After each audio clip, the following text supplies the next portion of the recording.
Deuxième partie, les obligations déontologiques des fonctionnaires et agents publics.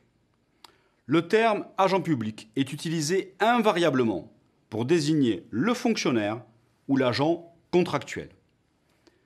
Un peu plus de 30 ans après, la loi du 13 juillet 1983 relative au statut de la fonction publique, la loi du 20 avril 2016 relative à la déontologie, droits et obligations des fonctionnaires constituent une nouvelle avancée des droits et obligations des fonctionnaires.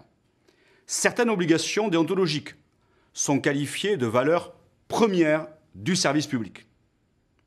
La loi du 20 avril 2016 contient une forte dimension préventive. Prévention des conflits d'intérêts, déclaration d'intérêts, déclaration de patrimoine, référent déontologue, mais aussi de contrôle, commission de déontologie de la fonction publique, haute autorité pour la transparence de la vie publique. Au terme de l'article 25 de la loi du 13 juillet 1983 modifiée, le fonctionnaire exerce ses fonctions avec dignité, impartialité, intégrité et probité. Dans l'exercice de ses fonctions, il est aussi tenu à une obligation de neutralité. Rappelons ce que recouvre cette obligation de neutralité des agents publics. En premier lieu, sans remettre en cause la liberté d'opinion ou de conscience du fonctionnaire, la loi du 20 avril 2016 rappelle l'obligation de neutralité de tout fonctionnaire.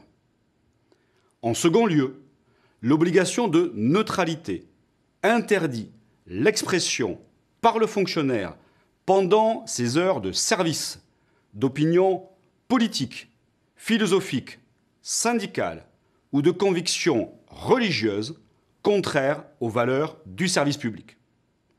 L'exercice de ces missions doit être impartial et sans acte de prosélytisme.